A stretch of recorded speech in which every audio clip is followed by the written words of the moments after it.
And welcome once more to Flashpoints. I'm Bob Orr, joined as always by Juan Zarate, our national security analyst. Juan, good to see you. Bob, good to see you. Let's talk about what's happening with the NSA. The president asked a high-powered panel to take a look at the way the NSA operates and report back, and now it has. Right. This has been a 1-2 punch week for the NSA. They've been hit by a court ruling that claims that its mass collection of phone data is likely unconstitutional, almost Orwellian, is the way the court, Judge Leon talked about it. And then this panel has come out with recommendations basically saying, Bob, that the mass collection of data, the way that the NSA has been operating, the way that Section 215 of the Patriot Act has been interpreted is too broad. That it needs to be reined in and needs to be restructured because this is too much collection and too much retention of data by the U.S. government. And so this is a 1-2 punch against the NSA, the way they've been operating.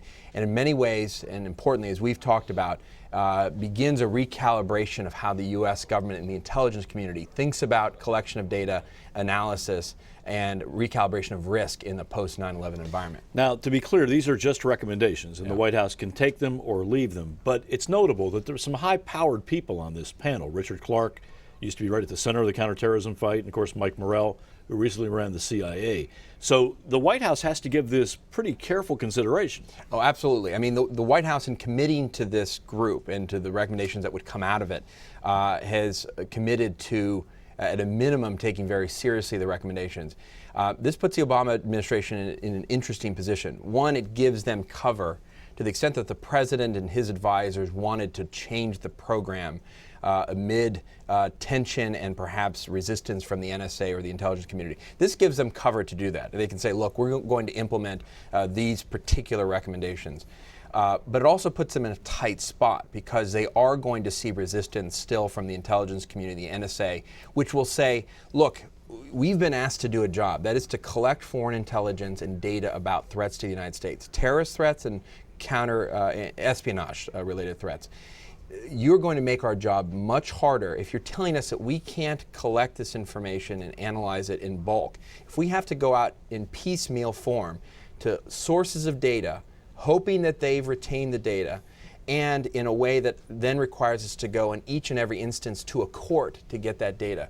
That starts to smell a little bit like a pre-9/11 construct, where you're not talking about a more preventative analytic intel process. Instead, you're talking about a court-driven, case-by-case process.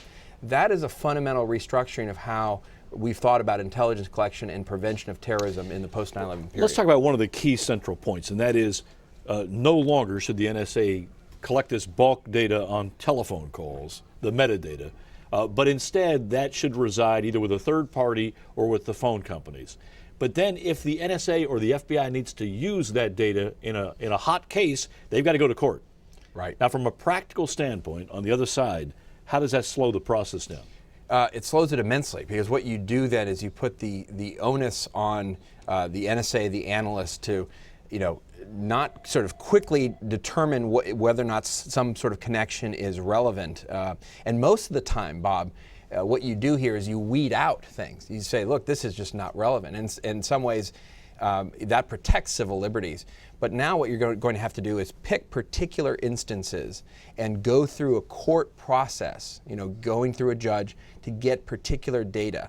That not only presents technical problems, but it also presents a question of manpower. And what you're going to hear from the NSA, no doubt, and maybe even the FBI at this stage, is this is going to be a very different way of doing business. It's going to slow the process of analysis. It may actually be more intrusive at the end of the day, because to figure out what's relevant or not, I'm going to have to figure out more about that particular piece of information before going to the court. And so it's a very different process. We're going to have to see which of these recommendations are actually adopted. It will be a big topic in 2014 for sure. Absolutely. Juan, thanks as always. Thank you, Bob. Thanks to you for watching Flashpoints. I'm Bob Orr. We will see you next time.